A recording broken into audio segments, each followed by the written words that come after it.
Agora é com você e comigo, meu irmão. Eu serei sua voz daqui para frente. Você pode ficar à vontade. É todo seu a oportunidade. Tá ok, Manuel, obrigado aí mais uma vez, De viu, nada, querido? de nada. Privilégio. Eu queria fazer uma pequena introdução antes de entrarmos no tema, Pertama-tama saya mau membuat satu pendahuluan singkat sebelum kita masuk dalam tema malam ini. lendo o Salmo 19, versículos 7 e 8. Dan pendahuluan tersebut saya mau buatnya dengan membaca Mazmur 19 ayat yang ke-7 sampai yang ke-8 yang berbunyi seperti ini. Você quer que eu leia diretamente? Pode ler, Manuel, por favor. Então é isso, Salmo 19, versículo 7 e 8, né? Isso. Oke, marilah kita baca firman Tuhan yang berbunyinya seperti ini. Taurat Tuhan itu sempurna, menyegarkan jiwa. Peraturan Tuhan itu teguh, memberikan hikmat kepada orang yang tak berpengalaman. Titah Tuhan itu tepat, menyukakan hati. Perintah Tuhan itu murni, membuat mata bercahaya.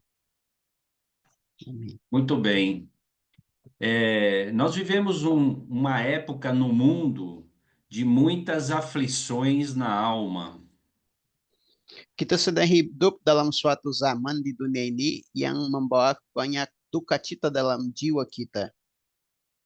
São muitas as pressões e as muitas informações nos trazem uma agitação. Dan ada tekanan dari setiap segi dan informasi-informasi yang kita temukan di mana-mana terkadang buat hati kita goyah. E eu penso que nunca antes na história da humanidade existem tantas pessoas doentes em sua alma. Dan saya memperhatikan bahwa dalam sejarah manusia tidak pernah ada sebelumnya sebanyak orang seperti di zaman ini yang sakit di dalam jiwanya mereka. E a palavra de Deus nos diz Dan firman Tuhan mengatakan kepada kita que a lei do Senhor é perfeita e restaura a alma. bahwa firman Tuhan itu sempurna dan menyegarkan jiwa, tapi dalam bahasa Portugis bilang memulihkan jiwa kita. O testemunho do Senhor é fiel e dá sabedoria aos simples. Dan titah Tuhan itu sempurna dan memberikan titah Tuhan itu tepat dan menyukakan hati. Os preceitos do Senhor são retos e alegram o coração. Memberi hikmat kepada orang yang tak berpengalaman. O mandamento do Senhor é puro e ilumina os olhos. Ketetapan Tuhan itu murni, membuat orang mengerti atau mata bercahaya. Você está precisando de uma alma restaurada? Apakah Anda yang hadir hari ini membutuhkan restorasi atau pemulihan jiwa Anda? Saiba que a palavra de Deus tem remédio para isso. Ketahuilah bahwa hanya firman Tuhan yang merupakan obat bagi jiwa Anda. Você precisa de sabedoria para viver? Jika Anda sedang membutuhkan kebijaksanaan untuk hidup, Saiba que a palavra de Deus tem isso. ketahuilah bahwa hanya firman Tuhan memiliki kebijaksanaan yang sebenarnya. Você quer ter alegria no seu coração? Jika Anda mau memiliki hati yang bahagia, Saiba que a palavra de Deus te dá isso. ketahuilah bahwa hanya firman Tuhan bisa memberikan kebahagiaan kepada hati Anda. Você precisa ter os seus olhos iluminados. Jika Anda perlu memiliki mata Anda diterangkan atau dicilikan, O contato com a palavra de Deus vai te dar isto. Hanya melalui persekutuan dengan firman Tuhan Anda memperoleh mata yang bercahaya. Que maravilha, né? Termos Sangat este remédio de Deus para nós.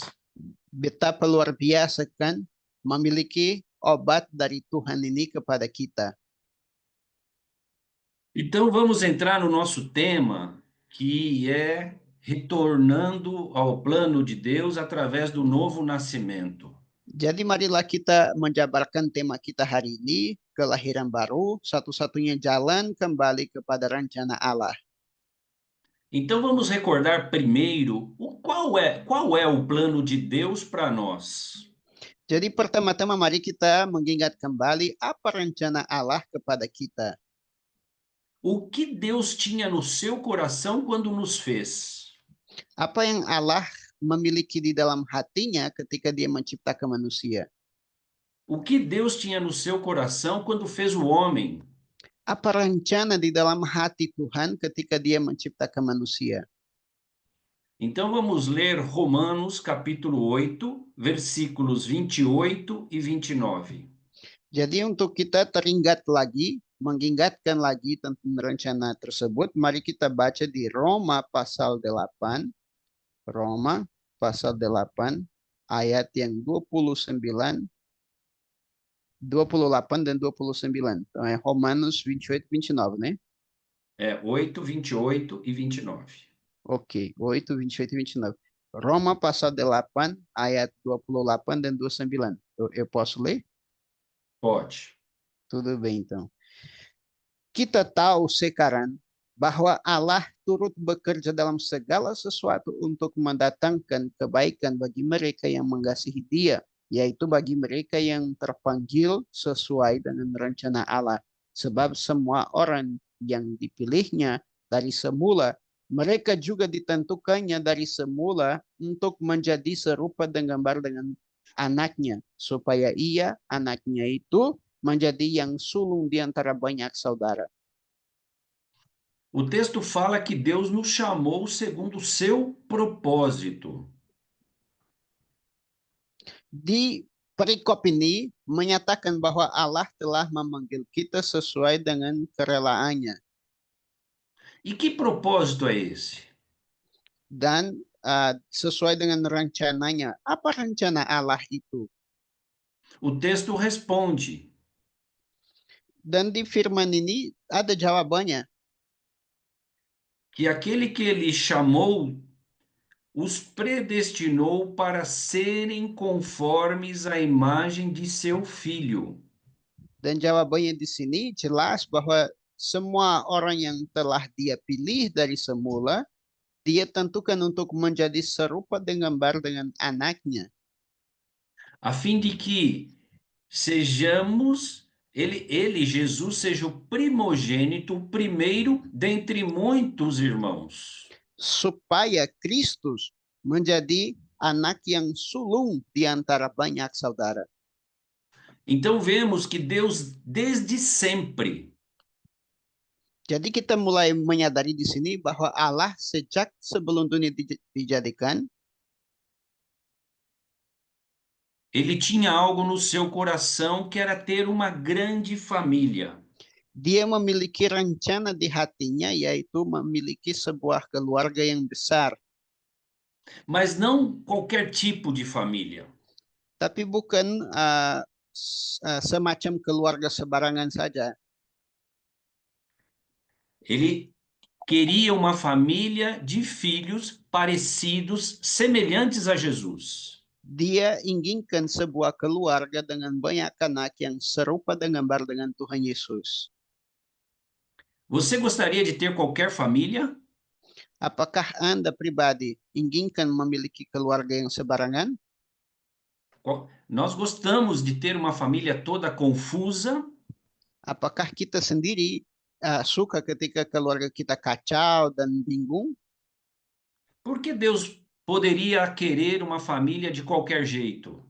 Maka jika kita sendiri tidak suka hal tersebut, kenapa kita pikir Tuhan punya keluarga yang sebarangan juga? Deus quer sim uma família, mas não quer de qualquer jeito. Tentu saja Tuhan mau sebuah keluarga, tapi bukan sebuah keluarga yang sebarangan. E ele nos deu tudo o que é necessário para sermos uma família de filhos semelhantes a Jesus. Dan dia telah memberikan kepada kita segala sesuatu yang dibutuhkan supaya kita menjadi sebuah keluarga dengan banyak anak yang serupa dengan Yesus. Vamos ler um outro texto que também fala disso. Dan kita akan membaca sebuah perikop berikut ini yang juga bicara mengenai hal ini. Efésios capítulo 1, versículos de 4 a 6. Di Efesus pasal 1 dari ayat 4 sampai 6, dan saya pribadi akan baca dalam versi TSI karena menurut saya di bagian ini dia lebih akurat, yang bicara seperti ini.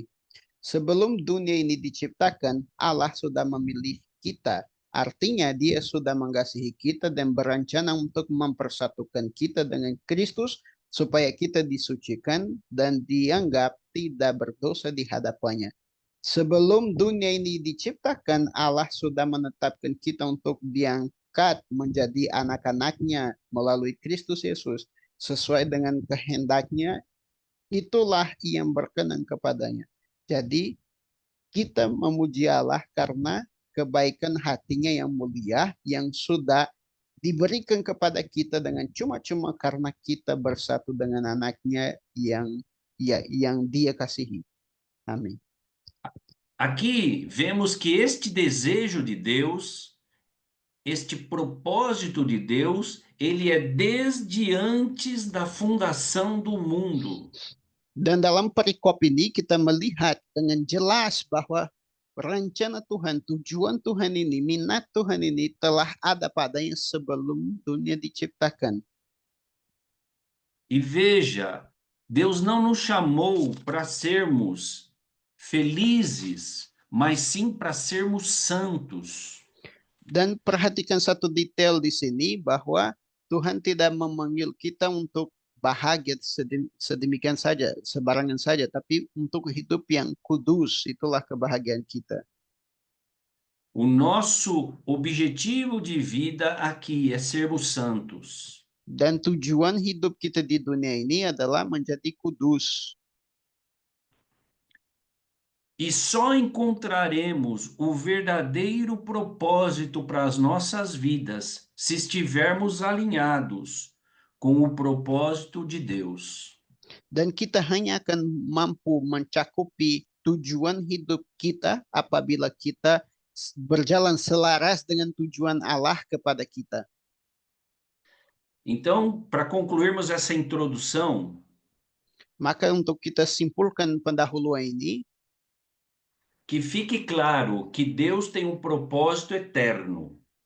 saya hendak menegaskan supaya jelas bahwa Allah punya satu rencana yang kekal, satu rencana agung, Que é ter uma grande família de filhos semelhantes a Jesus. yaitu memiliki sebuah keluarga dengan banyak anak yang serupa dengan Yesus. Só que nós vemos que surgiu um problema. Akan tetapi kita sudah sadar bahwa terjadilah satu masalah dalam perjalanan ini. Deus criou o homem perfeito, Allah menciptakan seluruh manusia sempurna, mas esse homem escolheu o pecado. akan tetapi manusia memilih berdosa. Vamos ler Gênesis capítulo 2, versículos 16 e 17. Marilah kita baca kitab Kejadian pasal 2 ayat yang ke-16 dan 17.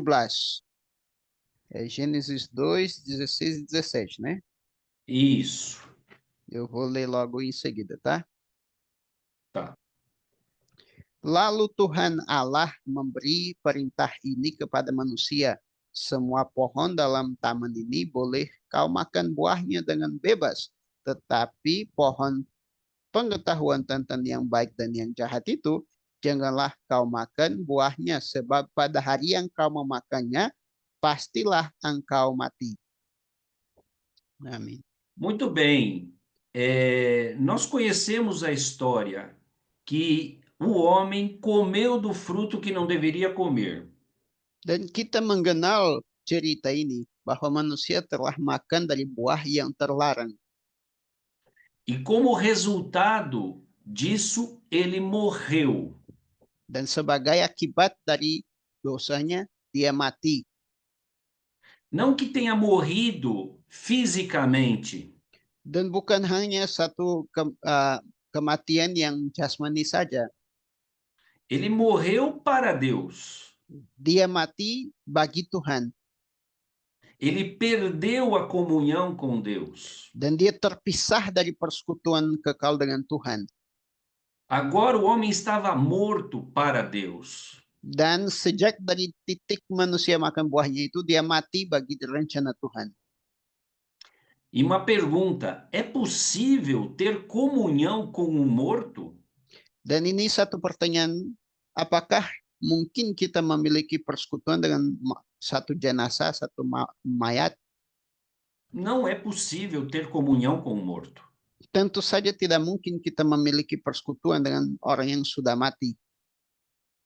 Vamos ler Romanos, capítulo 6, versículos 23. Mari kita baca Roma pasal 6 ayat yang ke-23. Roma pasal 6 ayat yang 23.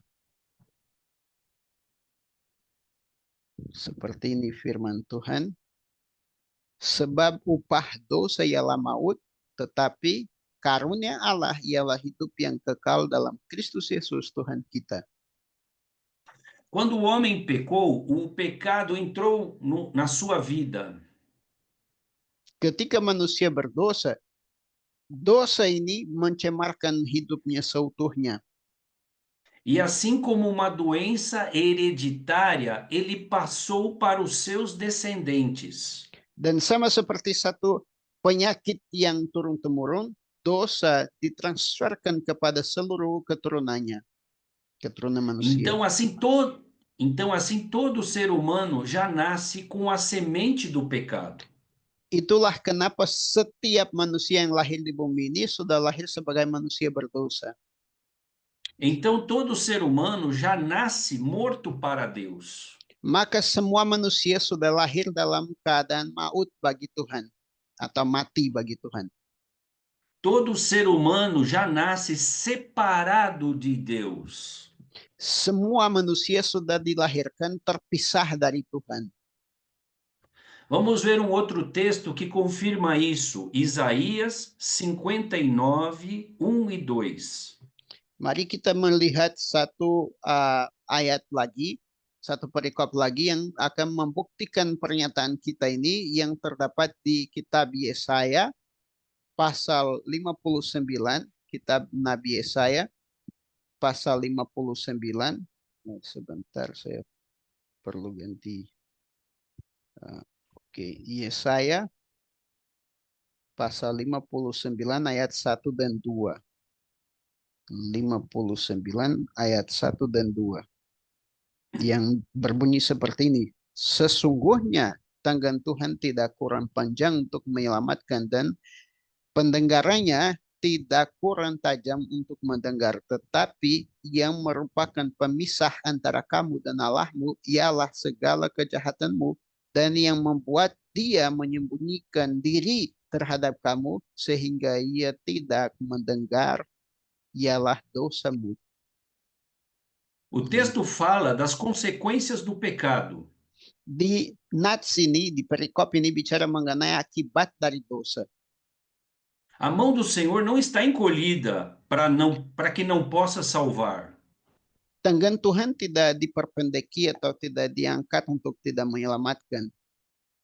Nem o seu ouvido agravado para que não possa ouvir. Dan pun telinganya tidak kurang tajam untuk tidak mendengar. Mas as nossas iniquidades, o nosso pecado faz separação entre nós e o nosso Deus. Akan tetapi dosa-dosa kita, pelanggaran kita yang akan memisahkan kita dengan Tuhan kita. E os nossos pecados encobrem o seu rosto de nós. Dan dosa-dosa kita yang membuat wajahnya disembunyikan dari kita. de forma que ele não vai nos ouvir.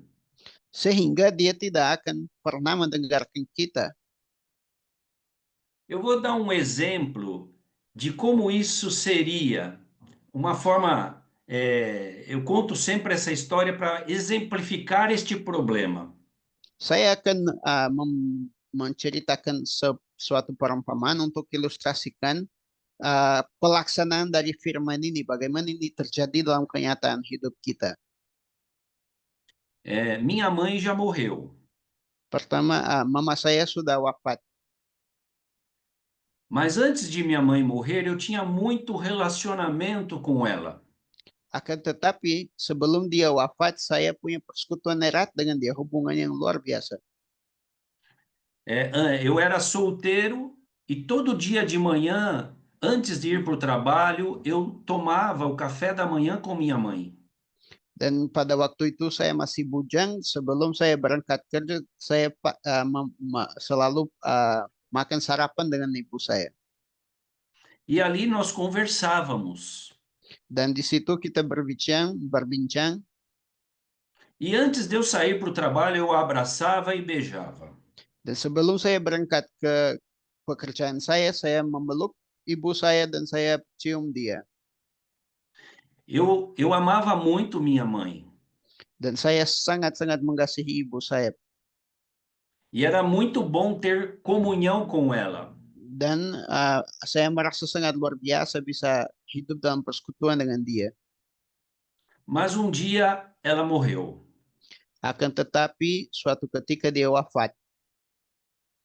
Agora vamos imaginar uma história meio absurda.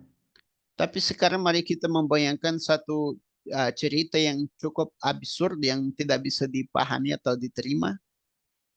Digamos que no dia do enterro de minha mãe, Coba kita membayangkan kalau pada hari penguburan ibu saya, eu falasse para os meus irmãos: eu não quero que enterrem a minha mãe.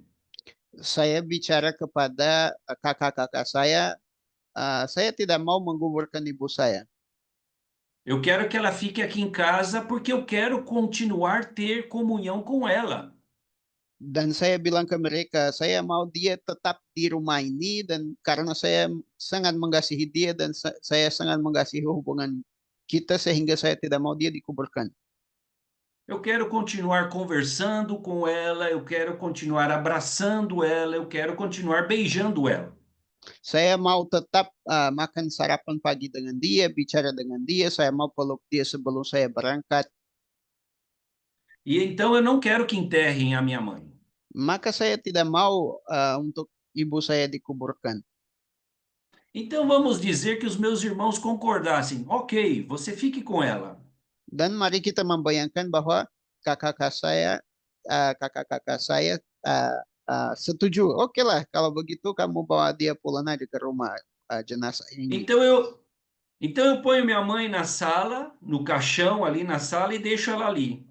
Lalu membayangkan bahwa saya pulangkan apa namanya itu peti mayat ibu saya dan taruh di ruang tamu di situ saja. No outro dia, no café da manhã, eu vou querer ter comunhão com a minha mãe. Dan pada hari berikutnya di pagi hari pasti saya mau duduk dan makan sarapan di samping dia. Já tem um problema, minha mãe não responde mais. Tapi masalah pertama yang muncul adalah ibu saya sudah tidak bisa menjawab, dia sudah wafat. Eu quero ouvi-la, mas não consigo. Saya mau mendengarkan pendapat dia, cerita dia, tapi tidak bisa Porque ela está morta. karena dia sudah wafat. Mas tem um outro problema que vai começar a acontecer. Tapi ada masalah lain yang akan segera terjadi. Você pode imaginar um defunto, um morto na sua casa por alguns dias? Kita bisa membayangkan bahwa wajar memiliki jenazah orang tersayang kita itu di rumah beberapa hari. Passado uma semana, como que vai estar aquele corpo? Tapi sesudah satu minggu, bagaimana jenazah ini bisa dipertahankan? O que vocês acham que eu vou encontrar? Dan apa yang kemungkinan terjadi? o corpo da minha mãe vai começar a se decompor. Tentu saja secara alami mayat ini akan mulai busuk. E com isso vai vir o quê? Uma deformação e um mau cheiro. Dan dengan sebagai akibat dari kebusukan ini, wajahnya akan berubah dan mulai berbau. E por mais que eu ame minha mãe muito, por mais que eu ame minha mãe muito, eu não conseguirei mais abraçá-la nem beijá-la. Dan walaupun saya sungguh-sungguh mengasihi dia, sangat mencintai dia, tapi saya tidak akan mungkin lagi untuk memeluk dia, mencium dia seperti dulu-dulu. As pessoas não entendem que é assim que o homem está para Deus. Dan banyak orang tidak mengerti bahwa begitulah keadaan kita sebagai orang mati di hadapan Tuhan. O homem está morto para Deus. Kita mati di hadapan Tuhan, bagi Tuhan. O, pe o pecado cheira mal e não dá para Deus ter comunhão com o mau cheiro. Dan dosa berbau busuk di hadapan Tuhan dan Tuhan tidak bisa punya persekutuan dengan orang berdosa. Por mais que Deus ame o homem, é impossível ter comunhão com ele. Walaupun Tuhan sungguh mengasihi manusia, tapi mustahillah bagi manusia sekarang memiliki persekutuan dengan Tuhan karena bau itu. A única forma de termos comunhão com o morto novamente é se esse morto renascer. Dan satu-satunya caranya untuk kita memiliki persekutuan kembali dengan seseorang yang sudah wafat adalah kalau dia bangkit kembali. Ele precisa ter uma nova vida. Dia perlu hidup kembali. Só o amor não resolve. O morto precisa nascer de novo. Hanya mengasihi orang yang telah wafat ini tidak cukup. Orang ini perlu lahir kembali atau dibangkitkan. E aqui entra a solução de Deus para o problema do pecado. Dan disinilah kita masuk dalam menjabarkan jawaban Tuhan kepada masalah dosa. O homem estava morto para Deus e precisava nascer de novo. Tadinya manusia mati kepada Tuhan dan dia manusia butuh lahir kembali. Então vamos ler João capítulo 3, versículos de 1 ao 5. Mari kita baca bersama supaya kita lebih memahami Yohanes pasal 3 ayat dari 1 sampai 5, do 1 ao 5, não é isso? Isso. Ayat 1 sampai 5. Mari kita baca bersama firman Tuhan di kitab Yohanes pasal 3 ayat 1 sampai 5 yang berbicara seperti ini.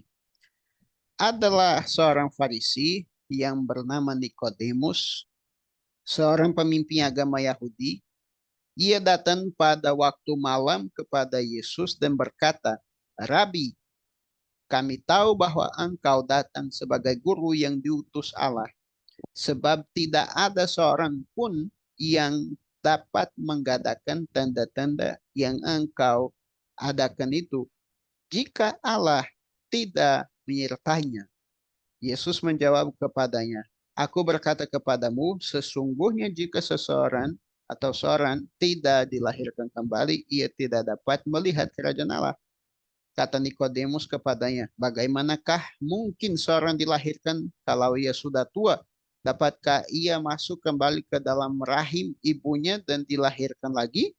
Jawab Yesus kepadanya, "Aku berkata kepadamu, sesungguhnya jika seseorang tidak dilahirkan dari air dan roh, ia tidak dapat masuk ke dalam kerajaan Allah."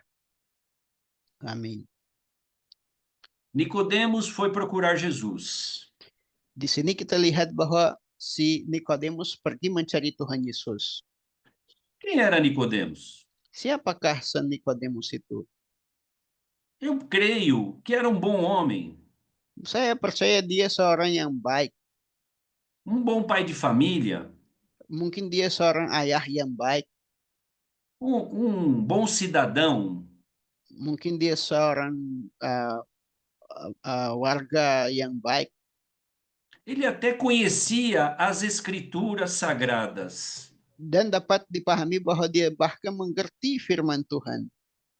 Era um fariseu, Dia seorang Farisi, era um homem admirado na sua sociedade. dan dia sangat dihormati dalam masyarakatnya.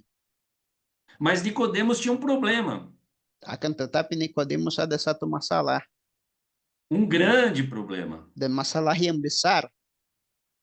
Nicodemos estava morto para Deus. Nikodemus mati kepada Tuhan. Não importava se ele era um bom homem, Walaupun dia dianggap orang baik, um bom pai de família, seorang ayah yang baik, um bom trabalhador, atau seorang pekerja yang hebat, Nicodemos estava morto. Nikodemus tetap mati bagi Tuhan. Nicodemos cheirava mal. Dan Nikodemus berbau busuk kepada Tuhan. E Jesus queria ajudar Nicodemos. Dan Tuhan Yesus mau menolong Nikodemus. Então, quando Nicodemos começa a falar, Jesus vai direto ao ponto.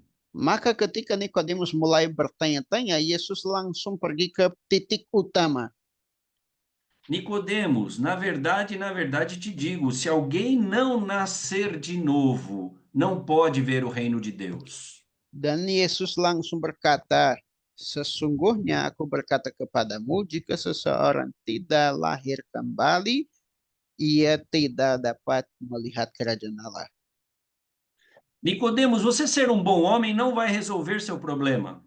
Dan ini sama seperti Tuhan Yesus sedang bicara kepadanya bahwa jadi manusia yang baik bukan solusi bagi masalah yang dialami itu. Só conhecer as escrituras não vai resolver o seu problema. Hanya mengenal Alkitab saja tidak akan menyelesaikan masalahnya. Você precisa nascer de novo. Kamu perlu lahir kembali. Mas Nicodemos não entendeu, como assim? Eu vou entrar no ventre da minha mãe e nascer de novo? Akan tetapi Nikodemus tidak mengerti dan dia bertanya, bagaimana mungkin seorang yang tua seperti saya bisa lahir kembali? Jesus estava falando de uma realidade espiritual. Dan Yesus sedang berbincang dengan Nikodemus mengenai suatu kenyataan, realitas yang rohani. Nicodemos, na verdade te digo que aquele que não nascer da água e do espírito não pode entrar no reino de Deus.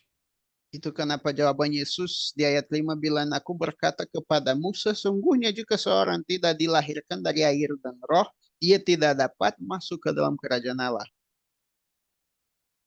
Jesus aqui estava falando da necessidade da conversão e do batismo.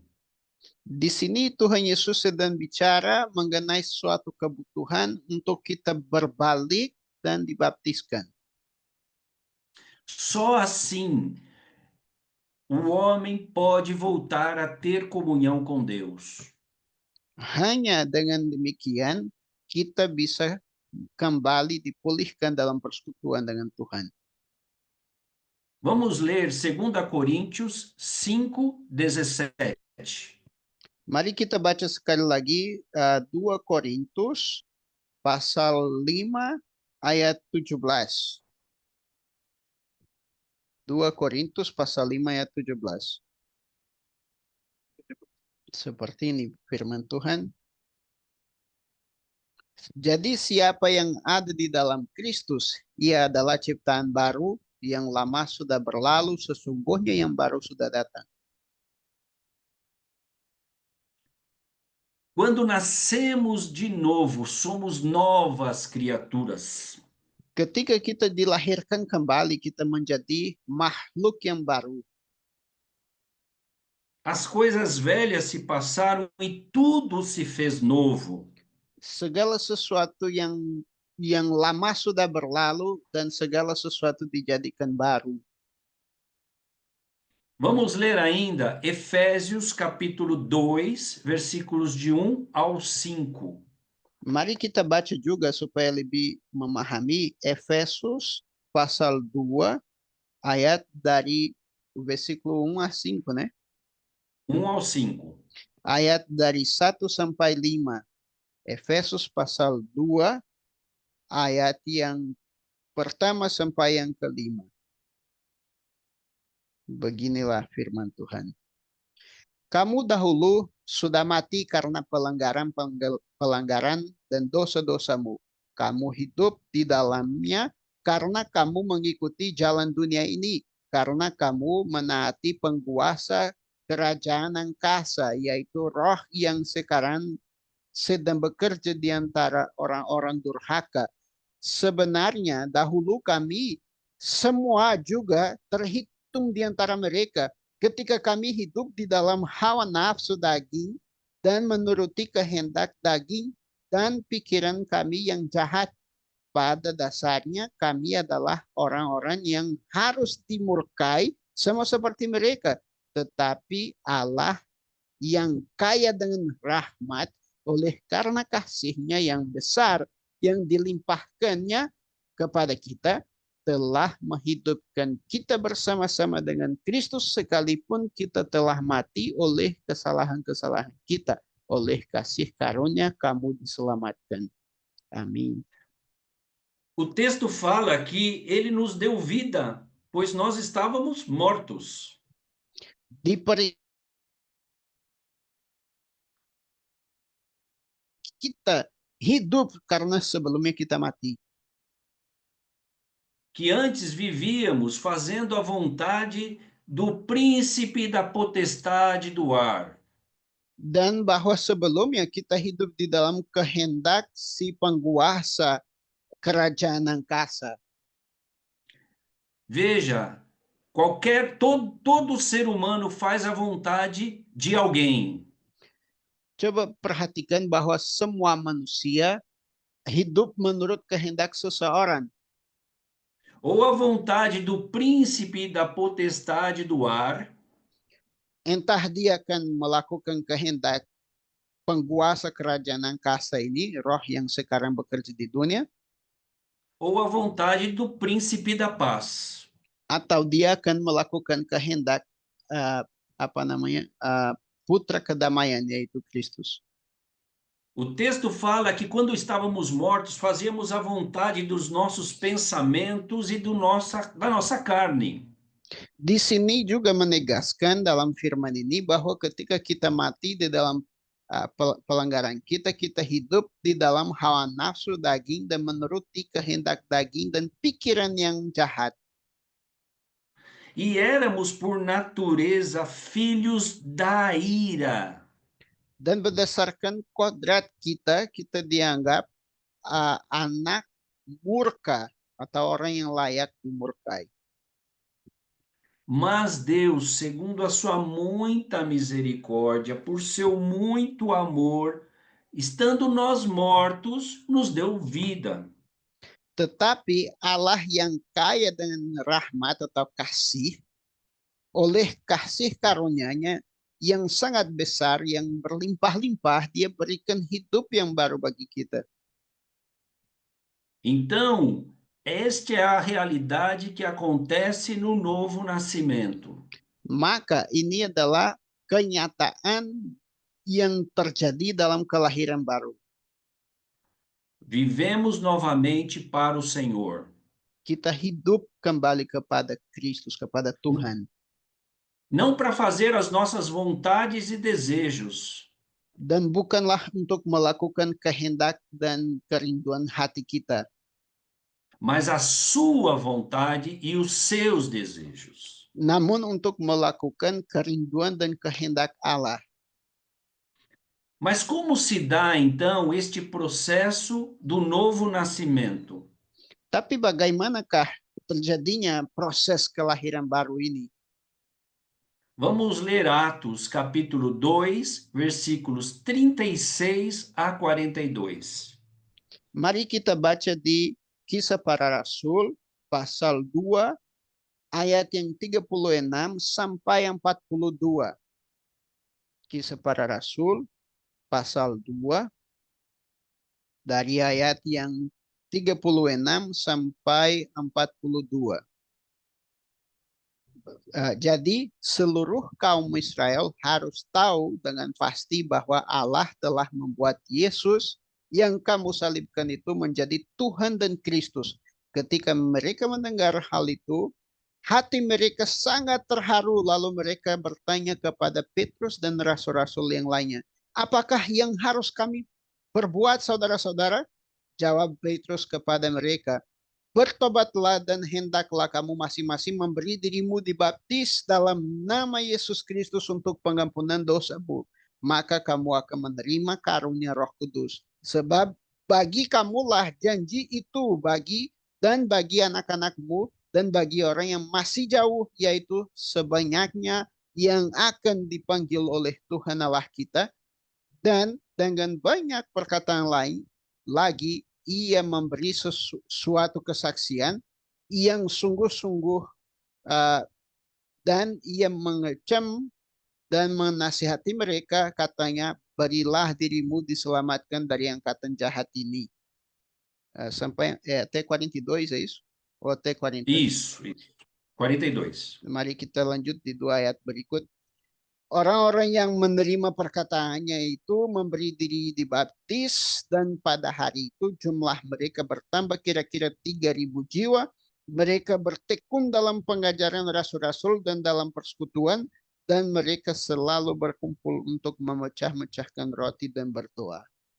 Amin. Vamos primeiro contextualizar esse texto. Pertama-tama mari kita mengkontekstualisasikan perikop firman Tuhan ini. Jesus tinha morrido e ressuscitado. Menurut konteks dari perikop ini, Yesus telah wafat dan bangkit kembali. E ele tinha dito aos discípulos: fiquem em Jerusalém até que do alto sejam revestidos de poder. Dan dia menegaskan kepada para rasul supaya mereka tetap di Yerusalem sampai di saatnya mereka diperlengkapi dengan kuat kuasa Tuhan. E quando forem cheios do poder, vocês serão minhas testemunhas. Dan pada hari yang mereka diperlengkapi dengan kuat kuasa Roh Kudus, mereka akan menjadi saksi Kristus Yesus. Começando em Jerusalém, em toda Judéia e Samaria e até a Indonésia. Dan mulainya di Yerusalem, Samaria sampai ke Indonesia. O desejo do Senhor era alcançar todos. Karena kehendak Tuhan adalah menjangkau semua manusia. Mas ele não conseguiria isso com qualquer um. Akan tetapi dia tidak bisa menjangkau seluruh dunia dengan sebarangan orang saja. Ele precisava de pessoas nascidas de novo. Dia memerlukan orang-orang yang sudah lahir kembali. E ali o texto diz que depois eles ficaram um tempo em oração. Dan di perikop ini menjelaskan bahwa mereka habiskan beberapa saat dalam doa. E no dia de Pentecostes, 50 dias depois da Páscoa, dan di hari Pentakosta, 50 hari sesudah Paskah, eles estavam orando e foram cheios do Espírito Santo. Mereka sedang berdoa dan dipenuhi dengan kuat kuasa Roh Kudus. E ouviram falar em outras línguas, inclusive eu penso que quem sabe em indonésio. Dan mereka mendengarkan, orang-orang yang hadir di situ mendengarkan para rasul berbahasa dalam berbagai bahasa, dan saya bahkan pikir bahwa di saat itu sudah ada orang yang juga dengar dalam bahasa Indonesia. E ali muitas pessoas, ao verem aquele movimento, se aproximam daquele grupo. Dan banyak orang di kota itu ketika mendengarkan bunyi-bunyi bahasa tersebut, mereka datang mengerti apa yang sedang terjadi di situ. Viam eles falando dando glórias a Deus em seus idiomas. Dan mereka mendengarkan para rasul ini sedang memuliakan Tuhan dengan memakai bahasa ibu mereka. E querem saber o que está acontecendo aqui. Dan mereka bingung mencari tahu apa yang sedang terjadi di situ. Então Pedro, cheio do Espírito Santo, prega. Maka disitulah Petrus penuh dengan kuat kuasa Roh Kudus mulai berkhotbah. E o que Pedro fala em sua pregação? Dan apa yang Petrus sampaikan di dalam khotbah dia? Ele fala de Jesus e da obra de Jesus. Dia bicara hanya mengenai Yesus dan karya Kristus Yesus. E por fim declara que Jesus é o Messias, o Filho de Deus feito em forma humana. Dan di akhirnya dia menegaskan bahwa Yesus adalah Sang Mesias, anak Allah dalam bentuk manusia. E quando ele termina o seu discurso, Dan ketika dia selesai pengkhotbahnya,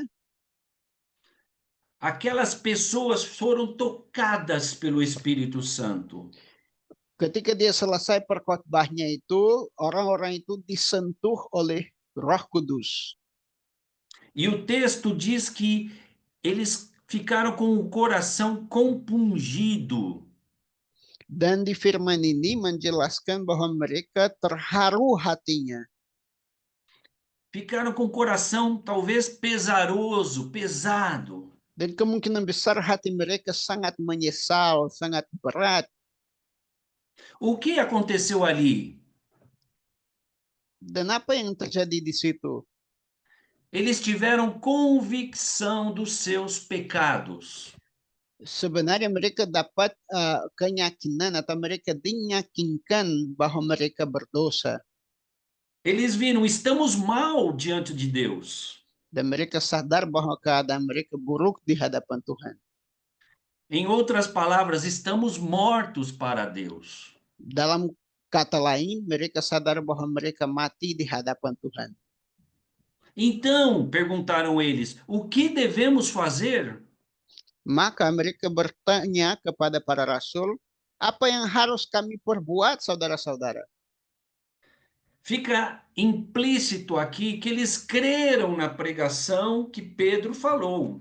Dan secara tersirat di sini, jelas bahwa mereka percaya kepada setiap perkataan yang dikhotbahkan oleh Petrus.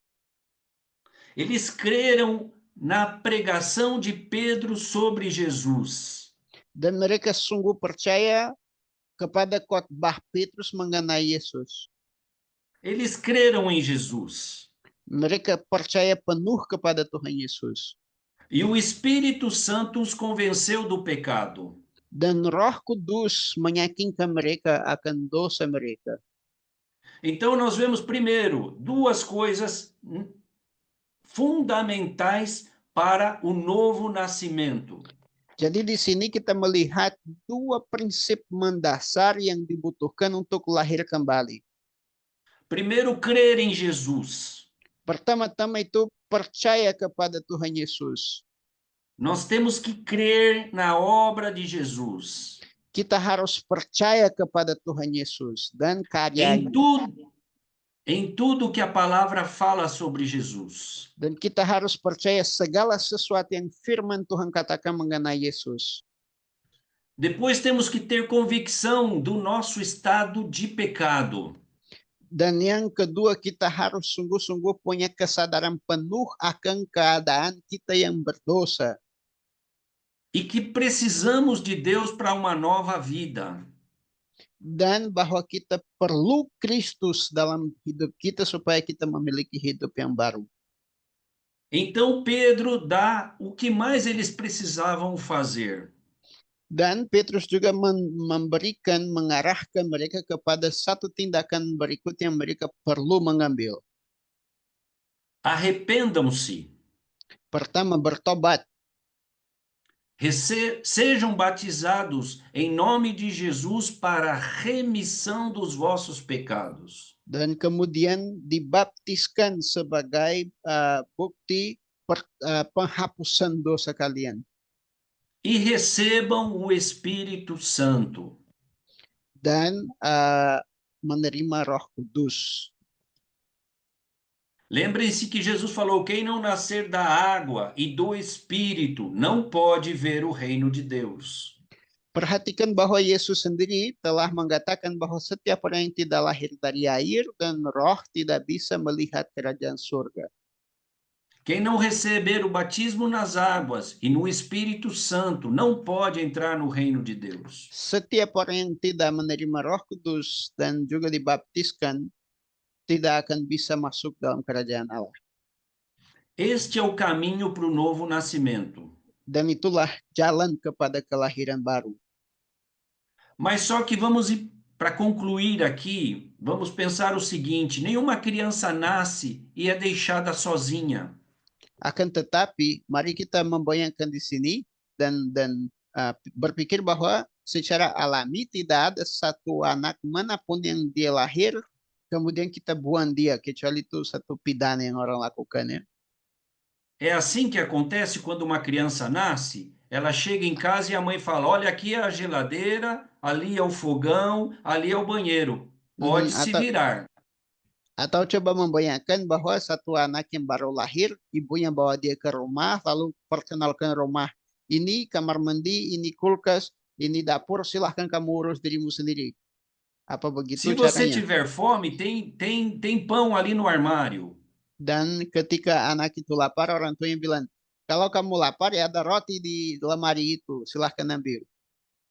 Fique em casa, fique à vontade. Dan silahkan kamu bebas untuk urus dirimu sendiri. É assim que acontece quando nasce um bebê? Apa begitulah caranya yang dilakukan ketika lahir seorang bayi? Claro que não. Tentu saja tidak ya.